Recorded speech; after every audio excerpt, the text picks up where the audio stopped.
नमस्कार, सवाल इंडिया में आपका बहुत बहुत स्वागत है। मेरा नाम है अंकित त्यागी। इस वक्त आप एनडीटीवी इंडिया के साथ हैं। शुरुआत कर रहे हैं महाराष्ट्र की राजनीति की, जहां पर शिवसेना विधायकों की अयोग्यता के मामले में जो बार बार सुप्रीम कोर्ट के कहने के बाद आज विधानसभा अध्यक्ष राहुल नावरेकर को अब से कुछ ही देर में अपना फैसला जो है वो सबके सामने रखना है। यह फैसला करीब 500 पन्नों का बताया जा रहा है।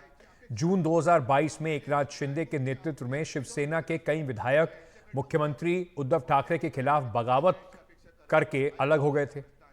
इसके बाद महाराष्ट्र में महाविकास आघाड़ी सरकार गिर गई थी और एकनाथ शिंदे ने बीजेपी के साथ मिलकर सरकार बनाई थी। इसके बाद शिंदे गुट और उद्धव गुट जो है वो एक दूसरे के विधायकों के खिलाफ अयोग्यता की याचिका दायर कर चुका है। पहले जो उद्धव ठाकरे गुट है उन्होंने सुप्रीम कोर्ट में अयोग्यता की दाखिल की थी ये पूरी बात। इधर कल मुख्यमंत्री एकनाथ शिंदे के घर पर उप मुख्यमंत्री देवेंद्र फडणवीस, अजीत पवार की एक बैठक हुई। इस बैठक में डीजीपी रश्मि शुक्ला और दूसरे वरिष्ठ पुलिस अधिकारी भी मौजूद थे। सूत्रों के मुताबिक आज आने वाले फैसले के मद्देनजर कानून व्यवस्था को लेकर इस बैठक में चर्चा की गई थी।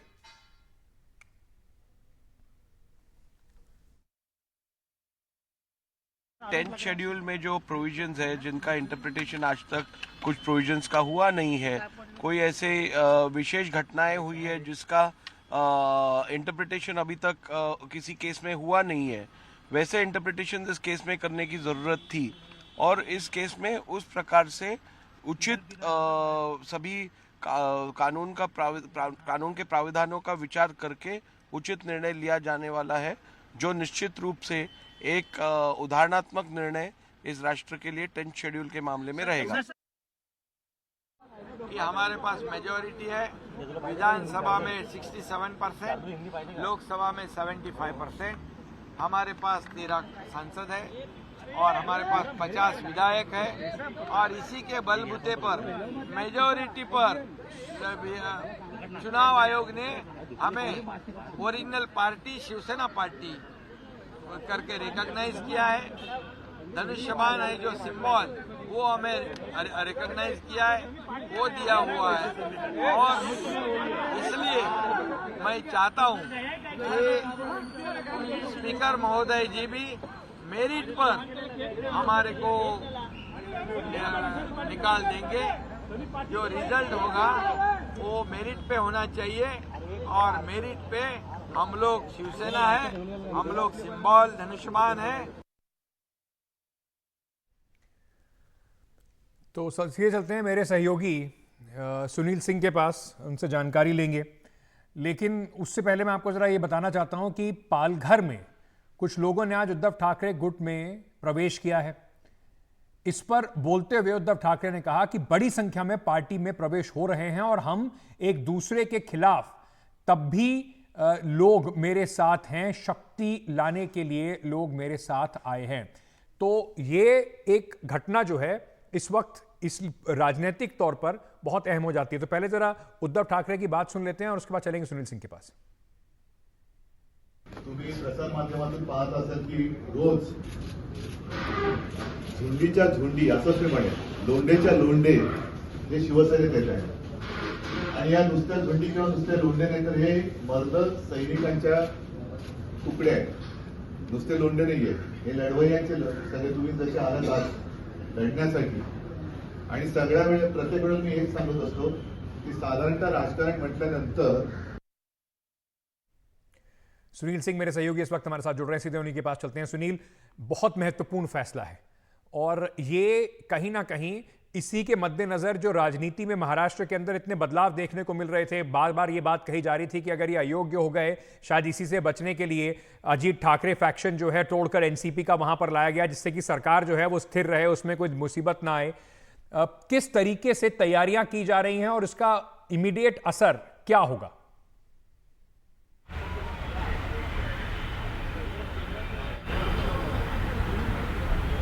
अंकित, देखिए मैं मातोश्री पे हूँ, यानी कि उद्धव ठाकरे के निवास पर। यहाँ पर अभी कुछ देर पहले ही जैसा कि आपने दिखाया भी, पालघर के कुछ नेता थे जो दूसरे पार्टी से थे, वो ठाकरे गुट में जिन्होंने प्रवेश किया और उसके लिए विनायक राउत यहाँ पर आए थे सांसद, संजय राउत आए थे और एक दो और नेता यहाँ पर थे, और वो सभी हालांकि बात करके जब कार्यक्रम खत्म हो तो यहाँ से चले गए। फिलहाल उद्धव ठाकरे यहाँ पर अकेले हैं। लेकिन उद्धव ठाकरे गुट का यही मानना है कि सुप्रीम कोर्ट का जो फैसला था उसमें साफ तौर पर कहा गया था कि जो चीफ विप थे वो सुनील प्रभु यानी जो उद्धव ठाकरे गुट के थे उन्हीं को सही माना गया था। भरत गोगोले जो एकनाथ शिंदे गुट की तरफ गए थे उनको सही नहीं माना गया था। तो उस आधार पर देखा जाए तो फैसला जो है कि इनके पक्ष में ही आना चाहिए। लेकिन कल हमने जैसा देखा कि अचानक से उद्धव ठाकरे ने प्रेस कॉन्फ्रेंस ली और आरोप लगाया कि जो फैसला यानी कि विधानसभा जो अध्यक्ष हैं वो राहुल नार्वेकर जाके मुख्यमंत्री से जाकर मिल रहे हैं। यानी उन्होंने विधानसभा अध्यक्ष को चूँकि वो उनको एक तरह से न्यायाधीश बताया और जो मुख्यमंत्री हैं जो कि कटघरे में खड़े हैं उन्हें एक तरह से आरोपी बताया। तो ये दोनों मिल रहे हैं तो न्याय क्या होगा और किस तरह से भरोसा नहीं है, ये एक बात उन्होंने दर्शाई और इसीलिए एक पिटीशन भी सुप्रीम कोर्ट में डाल दी गई है। यानी उनको कहीं ना कहीं लग रहा है कि जो फैसला होगा वो फैसला ये एक तरह से आरोप भी है हो सकता है ये कि ये फैसला जो है मेरिट के आधार पर न होकर पक्षपात तौर पे होगा और उन्हें कहीं ना कहीं निराशा हाथ लगेगी। और यही वजह है कि कल उन्होंने एक कदम चलते हुए सुप्रीम कोर्ट में एक अपनी तरफ से एक शंका जाहिर कर दी है। और दूसरी तरफ ये भी बताया जा रहा है कि उम्मीद तो है हमें कि मेरिट पर फैसला होगा तो हमारे ही पक्ष में आएगा, लेकिन अगर हमारे खिलाफ आता है तो भी हम फिर से जाके सुप्रीम कोर्ट का दरवाजा खटखटाएंगे और बताएंगे कि किस तरह से सुप्रीम कोर्ट ने जो दिशा निर्देश दिए थे फैसला देते समय और जो कहा था उसका भी पालन नहीं किया गया और इसमें मनमानी की गई है।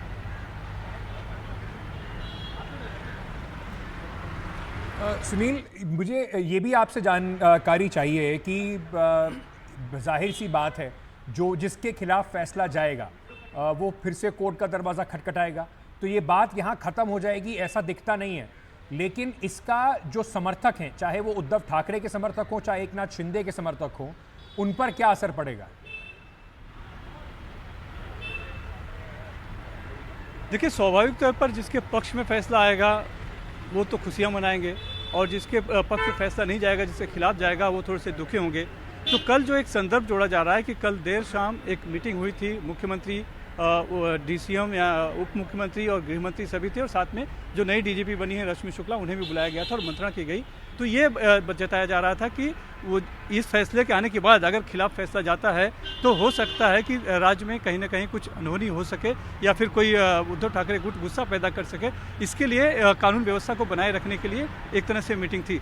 लेकिन कुछ राज्य के बड़े जो अधिकारी हैं उनसे जब मेरी बात हुई तो उनका कहना है कि जो भी खबर चल रही है मीडिया में ऐसा कुछ नहीं है, इस तरह की नहीं है। चूँकि वो उन्होंने डीजीपी का चार्ज दिया था तो उनसे मिलने गए थे और बाद आगे जो कई और कार्यक्रम है जैसे प्रधानमंत्री खुद आ रहे हैं 12 जनवरी को, तो इस सब बातों पर जाकर चर्चा हुई है। किसी तरह की कोई अंदेश की बात नहीं है और जो फैसला होगा वो मेरिट पे होगा ऐसा उनका दावा है। तो मुख्यमंत्री से भी जब आज हमने दोपहर में जब कैबिनेट की बैठक खत्म हुई थी और बाहर निकले थे तो उनका यही कहना था कि फैसला मेरिट पे होगा और मेरिट उनके पक्ष में है क्योंकि बहुमत उनके पक्ष में है। विधायक और सांसदों की संख्या देखें तो 72% जो है उनके पक्ष में जाता है तो फैसला उनके पक्ष में ही आएगा, उनका दावा है। और इसी सब को आधार मानते हुए तो अभी तक फिलहाल तो दोनों दावा कर रहे हैं कि मेरिट उनके पक्ष में है, लेकिन बहुत कुछ निर्भर करता है कि जो विधानसभा स्पीकर है राहुल नार्वेकर वो क्या फैसला सुनाते हैं। उन्होंने जो सुबह बात की है उसमें भी उन्होंने कुछ ऐसा नहीं कहा है। उन्होंने कहा कि 10th शेड्यूल जो है उसके बारे में जो स्पष्ट बहुत व्याख्या जो होनी चाहिए थी वो शायद नहीं हुई है, तो अपनी तरफ से ये उसको और व्याख्या देने की कोशिश करेंगे, यानी और स्पष्ट करेंगे। और दूसरी बात एक उभर कर ये आ रही है कि हो सकता है कि जो चुनाव आयोग का जो फैसला था दोनों पार्टी को स्प्लिट होने के बाद पार्टी जैसा कि एकनाथ शिंदे गुट के और नेताओं ने भी दावा किया कि तभी चुनाव आयोग ने हमारी सभी कुछ चीज़ों को, दस्तावेजों को, कागजों को, हमारे पक्ष को देखकर सुनकर ये फैसला लिया था और हमें पार्टी का नाम और चुनाव चिन्ह दिया। तो असली पार्टी हम है तो सब कुछ जो है हमारा ही लागू होगा। उनका काम सिर्फ चूंकि उन्होंने समय रहते कुछ किया नहीं, समय पे संविधान बदला नहीं, समय पे अपने पक्ष नहीं रखा ठीक से, तो अब रोकर क्या फ़ायदा है। तो बहुत कुछ ये लग रहा है कि हो सकता है कि बहुत ज़्यादा बड़ा फैसला जो होगा वो न होके शायद सुप्रीम इलेक्शन कमीशन के फैसले को आधार बनाया जा सकता है। लेकिन सुप्रीम कोर्ट ने भी साफ कहा है कि क्या क्या गाइडलाइन दी है, उस गाइडलाइन के तहत, दिशा निर्देश के तहत फैसला हो पाएगा क्या, ये भी एक देखना दिलचस्प होगा। बहुत बहुत शुक्रिया सुनील हमारे साथ जुड़ने के लिए। उद्धव ठाकरे थोड़ी देर में प्रेस कॉन्फ्रेंस भी करेंगे और उसके बाद लगातार जो वहाँ पर डेवलपमेंट्स हैं वो हमारे सहयोगी लेकर आते रहेंगे। इस वक्त हमारे साथ विजय चौरमारे साहब जुड़ रहे हैं, वरिष्ठ पत्रकार हैं। हमारे साथ वेंकटेश केसरी साहब भी जुड़ रहे हैं, ये भी वरिष्ठ पत्रकार हैं। आप दोनों का बहुत बहुत स्वागत। हमारे साथ आभा सिंह जी जुड़ रही हैं, वरिष्ठ वकील हैं। आभा जी बहुत बहुत शुक्रिया आपका भी हमारे साथ जुड़ने के लिए। मैं सबसे पहले कानूनी तौर पर ही पूछना चाहता हूं क्योंकि इसका अंत राजनीतिक तो होगा नहीं आभा जी, जिसके खिलाफ भी फैसला जाएगा वो कोर्ट में वापस पहुंचेगा। लेकिन ये तब हो रहा है जब सुप्रीम कोर्ट को, स्पीकर को बार बार याद दिलाना पड़ा कि आप अपना फैसला जल्द से जल्द दीजिए, समयबद्ध तरीके से दीजिए। अभी इसमें और क्या क्या कानूनी दांवपेच बचे हैं? देखिए, अभी आप ही दिखा रहे थे कि कैसे स्पीकर नार्वेकर कह रहे हैं कि इसमें जो है इतने क्लॉजेस थे, इन पे मुझे विवेचना करनी थी। तो बिल्कुल स्पीकर के लिए बहुत ये मुश्किल रोल है, क्योंकि जो एंटी डिफेक्शन लॉ है, 10th शेड्यूल बड़ा क्लियरली कहता है कि अगर आपको डिफेक्शन करना है तो आपको किसी पार्टी के साथ मर्जर करना पड़ेगा, जो सेक्शन 2 कहता है। लेकिन आप देखिए, एकनाथ शिंदे किसी के साथ मर्ज नहीं किए, तो आप मर्ज नहीं किए तो एक वो लीगल क्लॉज आ जाता है। दूसरा, जब स्प्लिटिंग अलाउड नहीं है तो आप स्प्लिटिंग कह नहीं सकते। तो भले ही इनके पास 40 एमएलएज हैं, लेकिन एंटी डिफेक्शन लॉ के तहत ये इनका डिस्क्वालिफिकेशन होना एब्सोल्युटली राइट होगा। इनको डिस्क्वालीफाई होना चाहिए, क्योंकि इन्होंने मर्ज नहीं किया और इन्होंने उस पार्टी से ये अलग हुए। तो अगर ईमानदारी से कानूनन अगर इस पे डिसीजन लिया जाता है, क्योंकि सुप्रीम कोर्ट ने भी मई में यही कहा था कि ईसी के जो ईसी ने भले ही इनको शिवसेना का एम्ब्लेम और सिंबल दिया है, लेकिन उसका स्पीकर के ओपिनियन में कोई इफेक्ट नहीं आना चाहिए। और इनफैक्ट सुप्रीम कोर्ट शायद ईसी से बहुत प्रसन्न भी नहीं था, अगर आप उस तरह से उसके जजमेंट को देखें। और तो अब अगर मेरिट पे ये करते हैं तो फिर बिल्कुल डिस्क्वालीफाई होना चाहिए एकनाथ शिंदे की टीम को। लेकिन जिस तरह का ये केस है, क्योंकि डीजी जो मीटिंग हो रही थी, मुझे लगता है वो तो ओपनली डिक्लेयर्ड बीजेपी लॉयलिस्ट है। उनका जिस तरह से फोन रिकॉर्डिंग में उनके ऊपर केस हुआ था, तो इसलिए शायद इसीलिए उनको बुला के रखा गया है कि अगर जी। ये सरकार गिरती है तो उस वक्त शिवसेना को आबा जी, मैं एक सेकंड आपको रोक रहा हूं। एक ब्रेकिंग न्यूज इस वक्त हमारे पास आ रही है। ये भी बड़ी खबर है, इस पर भी हमारे मेहमानों की हम टिप्पणी जरूर लेंगे। एक बड़ी खबर इस वक्त आ रही है, मंदिर उद्घाटन में कांग्रेस के नेता शामिल नहीं होंगे। ये एक बड़ी इस वक्त की खबर आ रही है। ये बीजेपी संघ का कार्यक्रम है। सम्मान के साथ न्योता अस्वीकार कर रही है कांग्रेस पार्टी। इस वक्त की ये बड़ी खबर आ रही है। कांग्रेस पार्टी 22 तारीख को जो मंदिर का प्राण प्रतिष्ठा का कार्यक्रम अयोध्या में रखा गया है, उसमें शामिल नहीं होने जा रही है। तो ये राजनीतिक तौर पर एक बहुत बड़ी ब्रेकिंग न्यूज इस वक्त आ रही है। सम्मान के साथ न्योते को अस्वीकार कर दिया है कांग्रेस पार्टी ने, और साथ साथ ये भी कहा है कि ये बीजेपी और संघ का कार्यक्रम है, इस वजह से वो इसमें शामिल नहीं होने वाले हैं। तो कांग्रेस की तरफ से क्लैरिफिकेशन आती हुई, कांग्रेस की तरफ से बात अब साफ हो रही है कि वो मंदिर के प्राण प्रतिष्ठा कार्यक्रम में नहीं जाएंगे। आपको बता दें 22 तारीख को ये कार्यक्रम रखा गया है। प्रधानमंत्री नरेंद्र मोदी इसमें होंगे। वीएचपी और आरएसएस का बहुत बड़ा कार्यक्रम है, और इसमें राजनीतिक तौर पर हमेशा यही देखा जा रहा था कि कहीं ना कहीं जो विपक्ष है उसके लिए असमंजस पैदा हो रहा है कि जाएं या ना जाएं। अगर जाएंगे तो उससे उन्हें ये प्रधानमंत्री नरेंद्र मोदी के पीछे खड़े होकर, ये कोई ऐसा कार्यक्रम तो है नहीं, बार बार कहा जा रहा है कि ये कार्यक्रम जो है ये वीएचपी का कार्यक्रम है, मंदिर ट्रस्ट का कार्यक्रम है। अगर मंदिर ट्रस्ट का कार्यक्रम है तो उसमें क्या प्रधानमंत्री और बाकी नेताओं को समान तरीके से रखा जाएगा, ये बात पहले उठाई जा रही थी। अगर प्रधानमंत्री के हाथ से उद्घाटन कराना है और तो उसके बाद बाकी जो दल हैं वो इसमें क्यों जाए, क्योंकि इसका एक कहीं ना कहीं बड़े राजनीतिक मायने हैं। और इसी वजह से ये बात अब तक असमंजस की बनी हुई थी कि क्या किसी तरीके से ये जो प्राण प्रतिष्ठा का कार्यक्रम है इसमें कांग्रेस पार्टी, विपक्ष के बाकी नेता जाएंगे या नहीं जाएंगे। और अब कम से कम कांग्रेस इस बात को स्पष्ट करती हुई कि उनका ऐसा यहां पर जाने का कोई कार्यक्रम नहीं है।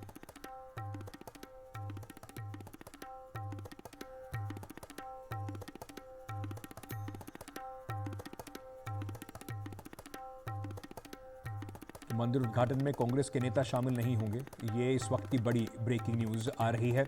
बाकी विपक्षी दलों का क्या इसमें रहेगा, उनकी मंशा, ये एक बड़ा सवाल है। बीजेपी और संघ का कार्यक्रम इसको बताया जा रहा है कांग्रेस के द्वारा, और ये कहा जा रहा है कि वो इसमें शामिल नहीं होंगे।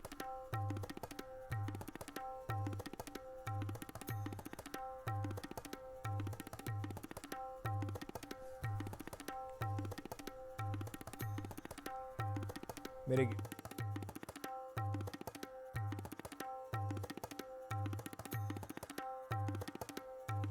केसरी जी हमारे साथ हैं। सर माफी चाहूंगा, किसी और महाराष्ट्र की खबर पर डिस्कशन के लिए हम लोग इकट्ठे हुए थे, लेकिन ये इस वक्त बड़ी खबर आ रही है और इस पर अगर मैं आपसे एक रिएक्शन छोटा सा ले सकूं, क्या ये जो फैसला है ये क्या सोच के कांग्रेस का, इसका कितना नफा नुकसान कांग्रेस को होगा? क्या बीजेपी इसके बाद इनको एंटी हिंदू कहने में सफल रहेगी, या कांग्रेस को जो लगता है कि वहां जाकर आप बीजेपी से बड़े हिंदू तो बन नहीं सकते, तो इससे वोटों का कुछ आपको फायदा तो होना नहीं है?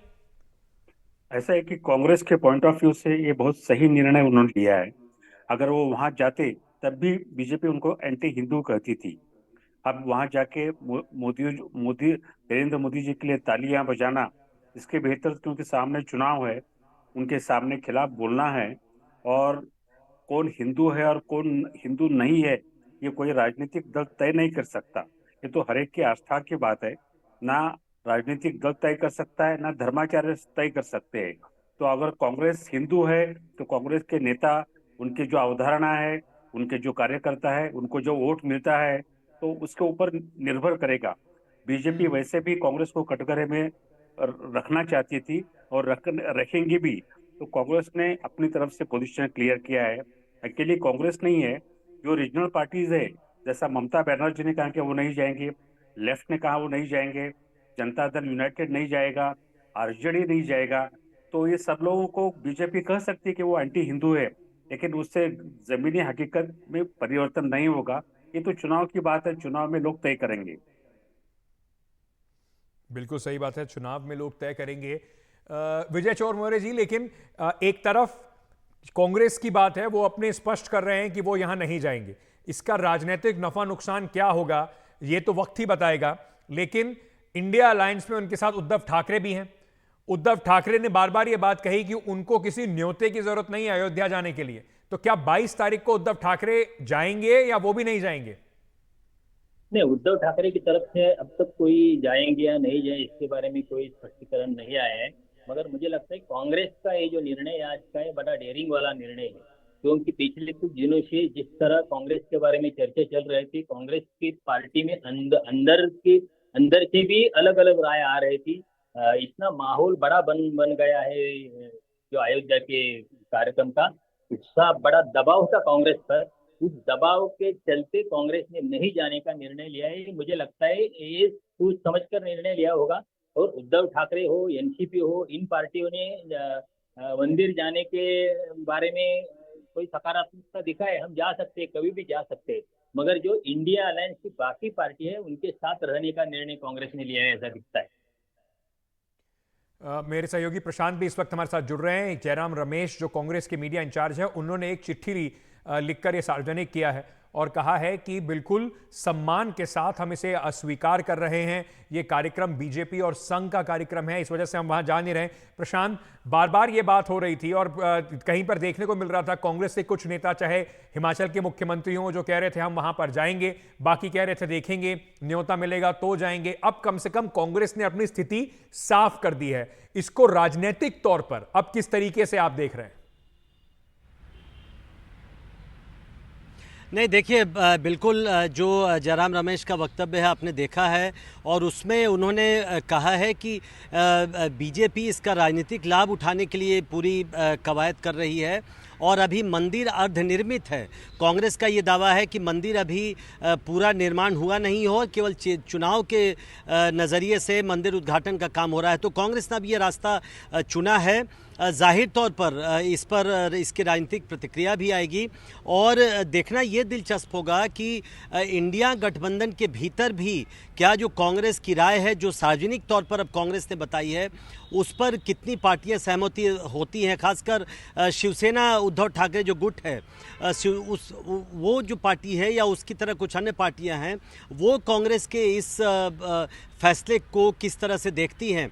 क्योंकि शिवसेना का साफ तौर पर क्या इतिहास रहा है राम मंदिर को लेकर, बाल ठाकरे का क्या इस पर रुख रहा है, और लगातार इस तरह की जो स्टैंड रहा है शिवसेना का, वो सबको मालूम है।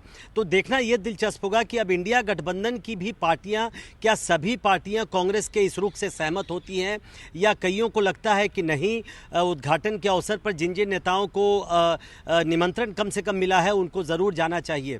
कांग्रेस ये भले ही कहेगी कि ये आस्था का विषय है, जैसा बयान में भी जयराम रमेश ने कहा है, और मंदिर जाने के लिए किसी निमंत्रण पत्र की ज़रूरत नहीं होती है, लेकिन इसका एक राजनीतिक मैसेज ज़रूर जाएगा और इसको बीजेपी और एनडीए की पार्टियां इस पर ज़रूर हमला बोलेंगी, ये तो तय है अभी। जैसा लेकिन मैंने कहा कि ये देखना दिलचस्प होगा कि इंडिया गठबंधन की पार्टियों का इस पर क्या रुख रहता है। लेकिन इंडिया गठबंधन की पार्टियों की अगर बात करें प्रशांत, तो कम से कम इंडिया गठबंधन में, जैसे मैंने पहले कह रहा था, उद्धव ठाकरे ने अभी तक ये बात क्लियर करी नहीं है। उन्होंने बार बार कहा कि हमें जाना होगा तो उसके लिए हमें कोई निमंत्रण नहीं चाहिए। ममता बनर्जी कह चुकी हैं हमें नहीं जाना है। समाजवादी पार्टी ने आधिकारिक तौर पर अभी तक अखिलेश यादव ने उत्तर प्रदेश में रहते हुए कुछ कहा नहीं है, लेकिन उनके कई ऐसे एमएलए हैं जो इस बात को बार बार कह रहे हैं कि अयोध्या जाना चाहिए या अयोध्या में हमको वहां पर मंदिर के जो कार्यक्रम है 22 तारीख को, उसमें उपस्थित होना चाहिए। तो इंडिया गठबंधन की बाकी पार्टियां, आम आदमी पार्टी, समाजवादी पार्टी, इनका क्या रुख बन रहा है इस पे? देखिए, मुझे लगता है कि जिस तरह से सार्वजनिक तौर पर इतने स्पष्ट तरीके से कांग्रेस ने अपना रुख स्पष्ट किया है और इस तरीके से एक औपचारिक बयान देकर अपना रुख बताया है, अब तक कई पार्टियों ने वर्बली भले ही कुछ कहा हो, लेकिन इतना स्पष्ट तरीके से, औपचारिक तरीके से किसी पार्टी ने अपना स्टैंड क्लियर नहीं किया। और मुझे लगता है जिन पार्टियों की आपने बात की, चाहे वो आम आदमी पार्टी हो या समाजवादी पार्टी हो, वो भी इतने स्पष्ट तरीके से अपने रुख को शायद जनता के सामने रख पाएंगे, क्योंकि ये सभी पार्टियों को मालूम है कि ये ट्रिकी मुद्दा है काफ़ी। अगर वो जाते हैं तब उनके लिए परेशानी उनके नज़रिए से शुरू होती है, अगर नहीं जाते हैं तब उसका एक अलग संदेश जाता है। तो कई पार्टियां, मुझे लगता है कि जो भी जाएं या नहीं जाएं, लेकिन इतने स्पष्ट तरीके से अपना रुख शायद ही जग जाहिर करेंगी। एक बात मैं आपको बताता चलूं कि आज मैं हम लोगों की बातचीत एक कांग्रेस के वरिष्ठ नेता से हो रही थी और हम लोगों ने याद दिलाया कि जब सुप्रीम कोर्ट का जजमेंट आया था राम मंदिर के मुद्दे पर, तो कांग्रेस ने उसका स्वागत किया था। उन्होंने बात को बीच में काटते हुए कहा कि आपको याद रखना चाहिए कि कांग्रेस ने सुप्रीम कोर्ट के जजमेंट का स्वागत नहीं किया था। कांग्रेस ने औपचारिक तौर पर यह कहा था कि हम सुप्रीम कोर्ट के जजमेंट का सम्मान करते हैं। सम्मान और स्वागत में काफ़ी अंतर है। तो ये इस बात से आप समझ सकते हैं कि कांग्रेस की पशुपेश और कांग्रेस की मुश्किल क्या रही होगी इस मुद्दे पर। बिल्कुल, और 2024 के चुनाव सर पर हैं, इसका एक बहुत बड़ा राजनीतिक माहौल भी बनेगा, इस पे बड़े सवाल भी पूछे जाएंगे। शायद इसी से बचने के लिए जो खबर एक और भी है कि समाजवादी पार्टी के विधायक राकेश प्रताप सिंह ने विधानसभा अध्यक्ष को ही चिट्ठी लिख दी है कि सभी विधायकों को 22 तारीख को ले जाइए। तो कम से कम उससे यह हो जाएगा कि समाजवादी पार्टी के विधायक वहां पहुंच भी जाएंगे और उनकी पार्टी को औपचारिक तौर पर, आधिकारिक तौर पर इस पर कुछ कहना भी नहीं पड़ेगा। तो ये एक पशोपेश की स्थिति बनी हुई है जितनी भी पॉलिटिकल पार्टीज हैं। मैं अपने सारे जो मेहमान हैं उनसे एक रिएक्शन इस पर और लेना चाहता हूं। वेंकटेश केसरी जी, सबसे पहले आपसे ही शुरू करता हूं, फिर चलेंगे आभा जी के पास और फिर चोरमोरे साहब के पास। वेंकटेश जी, पॉलिटिकली क्या ये 2024 से पहले जिस तरीके का माहौल बन रहा है, बार बार ये बात हो रही है और राम मंदिर एक ऐसा इशू है जिसको लेकर कांग्रेस हमेशा बैकफुट पर रही है, तो क्या ये फैसला मुश्किल में नहीं डाल सकता है इंडिया अलायंस को? एक तरफ तमिलनाडु में सनातन को लेकर कुछ बयानबाजी होती है, उसका नुकसान हम देखने को, उसकी चर्चा हम देख रहे हैं, उसका नुकसान हम देख रहे हैं, बीजेपी कैसे उसे उठा रही है वो भी हमने देखा। तो क्या इसका नुकसान संभवतः नहीं हो सकता है, या आपको लगता है कि इससे ना फायदा है ना नुकसान, उनके पास कोई नया वोटर तो जुड़ेगा नहीं? ऐसा है कि पहला तो मैं क्लियर करूंगा, उद्धव ठाकरे ने जो कहा है, जो महाराष्ट्र में खबरें आई है कि उनको नहीं बुलाया गया है, तो उनका यहाँ की कोई बात नहीं है। हम नासिक में कालाराम मंदिर है, वहां जाके उसकी पूजा करेंगे। लेकिन ये सबको गैर भाजपा जो पार्टियां हैं उनको पता है कि ये पॉलिटिकल इशू बनाया गया है, ये आस्था का विषय नहीं है।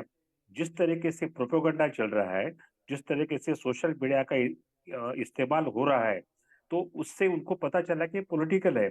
समझो कि कांग्रेस वहां जाती भी है तभी भी बीजेपी उनको कहेंगे एंटी हिंदू है, तो उससे ग्राउंड रियलिटी तो चेंज नहीं होगी।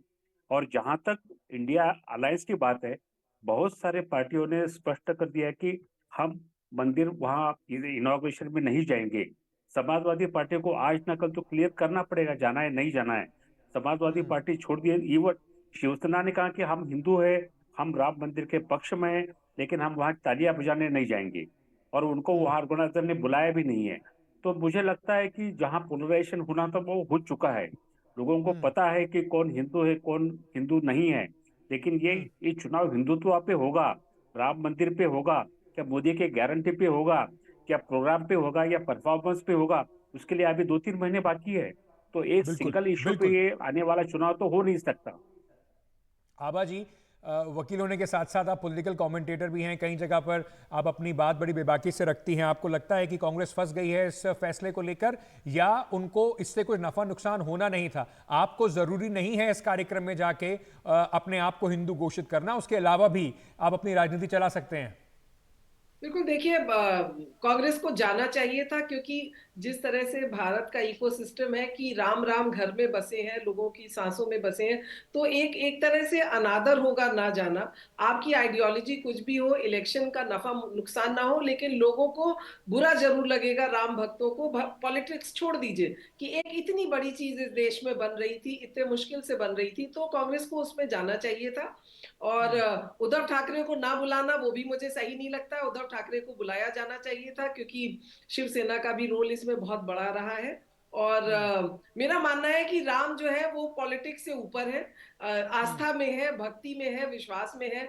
आज अगर हम बात करते हैं तो सीता का हर महिला एग्जाम्पल देती है कि सीता कब तक जी अग्नि परीक्षा देती रहेगी। तो सीता सिर्फ देवी या भगवान नहीं हो जाती, एक जो मैंने कहा कि हमारे इंडियन इथॉस से जुड़ी हुई है। तो बिल्कुल बिल्कुल, कांग्रेस को जो है ये भारी पड़ सकता है चुनाव में, राम मंदिर के इनॉग्रेशन आप में ठीक न। कह रही हैं, भारी पड़ सकता है। लेकिन विजय चोर मोरे जी, अगर इसको देखा जाए, जो राम भक्त हैं या जो अपने आप को इस तरीके के मुद्दे पर शायद उनके लिए सोचकर वोट करेंगे, क्या वो पहले ही भारतीय जनता पार्टी के साथ नहीं है? कांग्रेस को क्या इससे कुछ फायदा हो जाता अगर वो वहां चले जाते तो? अंकित जी, मुझे लगता है जो प्रोग्राम पूरा बीजेपी ने हाईजैक कर लिया है, जिस प्रोग्राम के चलते बीजेपी, विश्व हिंदू परिषद, आरएसएस ने पूरे देश में माहौल बनाए रखा है, उस प्रोग्राम में जाने से या न जाने से कांग्रेस को कोई फायदा नहीं होगा। यही सोचकर कांग्रेस ने ये फैसला लिया होगा, मुझे लगता है। दूसरी बात जो बार बार आ रही है कि शिवसेना और कांग्रेस के जो मुद्दे, उसके बारे में देखिए, शिवसेना और कांग्रेस के जो विचारधारा है, विचारधारा शुरू से अलग है। वो अलग विचारधारा रखते हुए दोनों पार्टियां साथ है। राम मंदिर के बारे में भी दोनों पार्टियों की राय अलग है, और सावरकर के बारे में भी दोनों पार्टियों की राय अलग है। तब भी बिल्कुल ये दोनों बिल्कुल। पार्टियां बीजेपी के खिलाफ खड़ी है। और मुझे लगता है आज के दिन में शिवसेना से अच्छा लॉयलिस्ट जो अलायंस में होगा, दूसरा कांग्रेस के लिए दूसरी कोई पार्टी नहीं होगी। इसलिए मुझे लगता जी, है इस निर्णय का कांग्रेस और शिवसेना के संबंध पे कोई नई परिणाम होगा। महत्वपूर्ण बात आप कह रहे हैं। महाराष्ट्र के परिप्रेक्ष्य से कल बैठक भी हुई थी इन तीनों पार्टियों की, अपने सीटों के गठबंधन को सुचारू रूप से, व्यापक रूप से, औपचारिक रूप से कम तैयार करने के लिए। आप सभी का बहुत बहुत शुक्रिया ये बड़ी खबर पे हमारे साथ जुड़ने के लिए और इस पर अपनी अपनी बात रखने के लिए। लगातार हमले झेल रही कांग्रेस पार्टी में उत्तर प्रदेश के जो बिल्कुल अभी अभी न्यूली मिंटेड, जिन्हें अंग्रेजी में कहते हैं नवनियुक्त जो प्रभारी हैं अविनाश पांडे, उन्होंने कहा है कि राम तो हमारे दिल में बसते हैं। लेकिन ये मैसेज कितना जनता के हृदय तक उतरेगा, ये आने वाला वक्त ही बताएगा। ये चुनाव के समय अभी अगले 2-3 महीने में तय हो जाएगा। एक छोटा सा ब्रेक ले रहे हैं, खबरों का सिलसिला जारी है, बने रहिए हमारे साथ।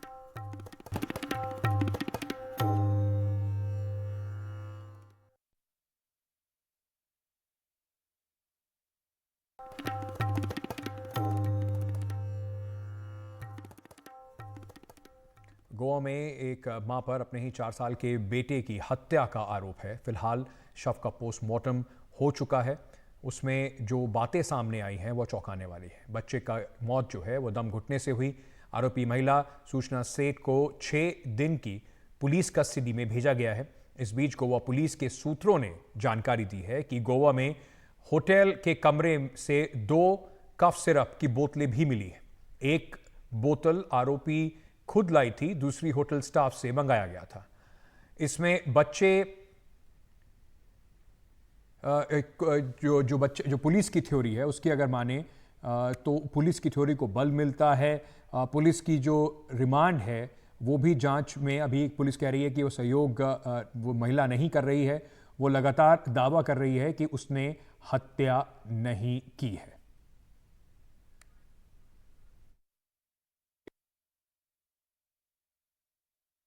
ಇದೆ ಅಂದ್ರೆ ನಾವು ಸ್ಮಾದರಿಂಗ್ ಅಂತೀವಲ್ಲ, ಇಂಗ್ಲಿಷ್ನಲ್ಲಿ ಸ್ಮಾದರಿಂಗ್, ಅದು ಬಹುಶಃ ಬಟ್ಟೆ ಉಗಿಸಿರೋ ದಿಂಬು ಯೂಸ್ ಮಾಡಿರ್ಬೋದು. ಅದನ್ನು ಹಾಗಾಗಿ ಕುತ್ತಿಗೆನ ಸ್ಟ್ರಾಂಗ್ಯುಲೇಟ್ ಮಾಡಲಾಗಿದೆ. ಸ್ಟ್ರಾಂಗ್ಯುಲೇಷನ್ ಆಗಿ ಮಗು ಸತ್ತು ಹೋಗಿದೆ. ಅಥವಾ ಬರೀ ಕೈಯಿಂದ ಉಪಯೋಗಿಸದಂಗಿಲ್ಲ, ಮಾಡ್ದಂಗಿಲ್ಲ. ಅಂದ್ರೆ ಮೋರ್ ದೆನ್ 36 ಅವರ್ಸ್ ಆಗಿದೆ. ಇಲ್ಲ, ಯಾವುದೇ ಗಾಯ ಇಲ್ಲ, ಯಾವ್ದು ಬ್ಲಡ್ ಲಾಸ್ ಆಗಲಿ ಗಾಯಗಳಾಗ್ಲಿ ಏನು ಇಲ್ಲ. ಈವನ್ ಸ್ಟ್ರಗಲ್ ಮಾರ್ಕ್ಸ್ ಸಹ ಯಾವ್ದು ಇಲ್ಲ. ವೇನ್ ಊದ್ಕೊಳ್ಳೋದು, ಈವನ್ ಚೆಸ್ಟ್ ವೇನ್ಸ್ ಸಹ ನೀವು ಗಮನಿಸಬಹುದು, ಇವೆಲ್ಲ ಊದ್ಕೊಂಡಿದೆ. ಅದು ನೋಸ್ ಮೂಲಕ ಆ ಮ್ಯೂಕೋಸದಿಂದ ಹೊರಗಡೆ ಬರ್ತದೆ. ಅದೇ blood coming out of the nose. जिस तरह से पुलिस को उसके ऊपर शक हुआ तो पुलिस ने तुरंत ही यानी कर्नाटक पुलिस को कांटेक्ट करके उस अवरोध को गिरफ्तार किया है. मुझे लगता है बाकी इन्वेस्टिगेशन चल रहा है और वो उसको अरेस्ट किया है. और बाकी हमारी जो एसपी नॉर्थ और पूरी टीम यानी उस केस के लास्ट अंत तक जाएंगे. जी, पुलिस जो है वो दो एंगल से इस केस को देख रहे हैं. एक है कि 2 कॉफ सिरप बॉटल्स मिले हैं उसके रूम से, और जिसे मालूम पड़ रहा है कि होटल के स्टाफ ने ये बताया है कि एक वो खुद लाई थी और दूसरी जो है वो होटल स्टाफ को मंगवानी पड़ी, ये बोल के कि उसको काफ़ी खांसी हो रही है. और इससे एक थियोरी प्रूव हो रहा है कि पोस्टमार्टम के जो प्रिलिमिनरी फाइंडिंग्स में डॉक्टर ने ये बताया था कि बच्चे के शरीर पे कोई इंजरी मार्क्स नहीं थी या स्ट्रगल की कोई निशाना नहीं था. और ये थियोरी जो है वो एक तरह से ये प्रूव कर रही है. और दूसरी बात ये है कि सूचना से जो है वो इन्वेस्टिगेशन में कोऑपरेट नहीं कर रही है और सख्त इस क्राइम को मना भी कर रही है. और तीसरी बात ये है, ये एस्ट्रेंज्ड रिलेशनशिप जो हस्बैंड के साथ है. डिवोर्स प्रोसीडिंग्स के साथ साथ कोर्ट डॉक्यूमेंट्स में ये भी मालूम पड़ रहा है कि उसने 2022 में एक डोमेस्टिक वायलेंस केस की दर्ज की, और जिससे बहुत सारे जो एविडेंसेस जो उसने पेश किया वो है व्हाट्सएप मैसेजेस और पिक्चर्स, और बहुत सारे जो एविडेंसेस भी था उसमें, जिससे ये मालूम पड़ रहा है कि उन्होंने अब्यूज़ कर रहे थे वो हस्बैंड, और अपने बच्चे को भी बहुत ही बुरी तरह से अब्यूज़ कर रहे थे. यही उनकी चार्ज है. और ये एलिगेशंस जो है वो मना कर रहे हैं हस्बैंड. 2010 में उनकी शादी हुई थी, 2019 में बच्चे का जन्म हुआ था, और 2021 से वो लोग अलग रह रहे हैं, और 2022 में ये डोमेस्टिक वायलेंस केस का रजिस्टर हुआ था. अब इंटरेस्टिंग चीज़ ये है कि जनवरी 29, 2024 में अगला हियरिंग था, लेकिन उससे पहले ये हादसा हो गया है. अभी पुलिस के सामने 6 दिन बाकी है, जिसमें से बहुत सारे मिसिंग पीसेस और पजल्स जो है उनको सॉल्व करना पड़ेगा, और बहुत अहम सवाल वो है मोटिव.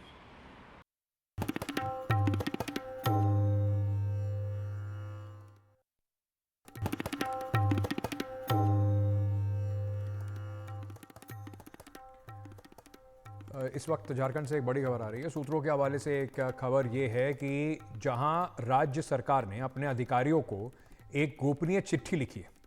अब इस चिट्ठी को भी, जो गोपनीय थी वैसे तो, लेकिन गोपनीय रही नहीं.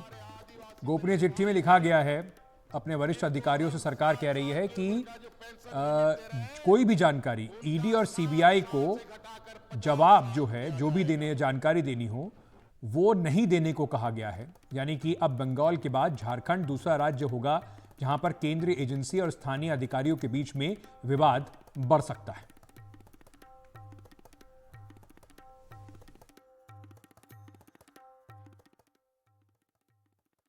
देखिए, झारखंड के जो मुख्यमंत्री हैं हेमंत सोरेन, उनकी जो प्रमुख सचिव हैं बन्ना दादेल, उन्होंने 9 जनवरी को एक लेटर इश्यू किया है जो कि झारखंड के सभी डिपार्टमेंट को भेजा गया है.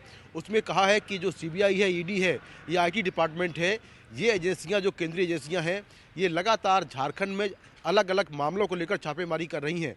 लेकिन ये देखने में आ रहा है कि जो तमाम अधिकारी हैं वो सीधे तौर पर इस जो जानकारी है, जो इन्फॉर्मेशन है, वो सीधे शेयर कर देते हैं या पूछताछ के लिए सीधे शामिल हो जाते हैं. तो उस चिट्ठी में कहा गया कि कोई भी अधिकारी सीधे तौर पर इन केंद्रीय एजेंसियों को कोई भी जानकारी शेयर नहीं करेगा और ना ही पूछताछ में शामिल होगा. चिट्ठी में कहा गया है कि इस तरह से अगर कोई शामिल होता है तो उससे सरकार की जो छवि है, जो भ्रामक जानकारियां हैं वो चली जाती हैं और कई बार गलत जानकारियां चली जाती हैं. तो चिट्ठी में कहा गया है कि जो भी इंफॉर्मेशन शेयर करेगा वो मंत्रिमंडल सचिवालय के थ्रू या फिर जो वहाँ का जो एंटी करप्शन डिपार्टमेंट है उसके थ्रू ये जानकारी शेयर की जाएगी. अगर केंद्रीय एजेंसियां कोई भी जानकारी मांगती हैं तो पहले सरकार को बताया जाएगा कि केंद्रीय एजेंसियां चाहे वो ईडी हो या आईटी हो या सीबीआई हो, वो ये जानकारी मांग रही हैं। उसके बाद सरकार तय करेगी कि क्या जानकारी देनी है या नहीं देनी है। तो पश्चिम बंगाल के बाद झारखंड में भी सीबीआई, ईडी और जो आईटी है उसकी मुश्किलें बढ़ने वाली हैं, परेशानी बढ़ने वाली है, क्योंकि सीधे तौर पर अब जानकारी मिलना मुश्किल हो जाएगा। अलग अलग मामलों में जो ईडी है वो लगातार जांच कर रही है और 2 आईएएस अधिकारियों को गिरफ्तार कर चुकी है। झारखंड के सीएम को 7 बार सम्मन कर चुकी है, लेकिन वो पूछताछ के लिए नहीं आ रहे हैं। और उसके बीच ऐसा ऑर्डर जो अपने आप में बहुत बड़ा सवाल खड़ा करता है।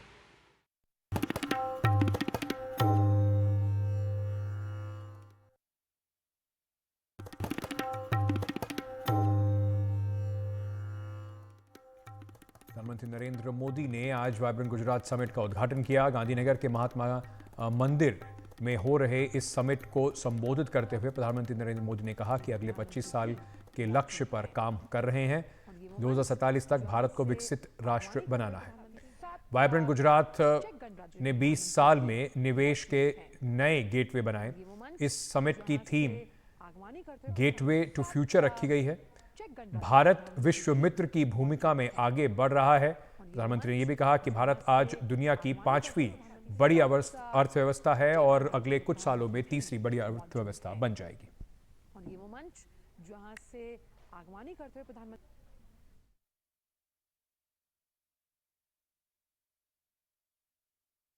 अब भारत अगले 25 वर्षों के लक्ष्य पर काम कर रहा है। जब भारत अपनी आजादी के 100 वर्ष मनाएगा, तब तक हमने भारत को विकसित बनाने का लक्ष्य रखा है। ये पहली वाइब्रेंट गुजरात ग्लोबल समिट हो रही है और इसलिए इसका महत्व और बढ़ गया है। इस समिट में आए 100 से ज्यादा देशों के प्रतिनिधि भारत की इस विकास यात्रा के अहम सहयोगी हैं। यूएई के राष्ट्रपति मेरे brother his highness Sheikh Mohammed bin Zayed का इस आयोजन में शामिल होना हमारे लिए बहुत खुशी की बात है।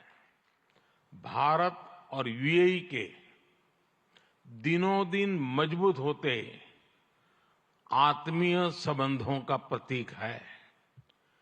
भारत को लेकर उनका विश्वास, उनका सहयोग बहुत ही गर्मजोशी से भरा हुआ है। वहीं वाइब्रेंट गुजरात समिट में अडानी ग्रुप के चेयरमैन गौतम अडानी ने आज गुजरात के लिए बड़े ऐलान किए। गुजरात में अगले 5 सालों में अडानी ग्रुप 2 लाख करोड़ का निवेश करेगा, जो विकसित गुजरात को तैयार करने में मददगार होगा। इसके तहत अडानी ग्रुप कच्छ में दुनिया का सबसे बड़ा ग्रीन एनर्जी पार्क तैयार करेगा। At the previous summit, I announced our investment of over rupees 55,000 crores by 2025. We have already surpassed rupees 50,000 crore across the various sectors I had promised, and have vastly exceeded our target of 25,000 direct and indirect jobs. Today, I commit to further investments. We are constructing the world's largest green energy park in Khavda district, Kutch, generating 30 gigawatt of our renewable energy over 725 square kilometer. Even visible is from space. Over the next 5 years, the Adani Group will invest over rupees 2 lakhs crore in Gujarat, thereby creating over 100,000 direct and indirect jobs. I am grateful for your support. It is my commitment that I will do my part to contribute to a Viksit Gujarat.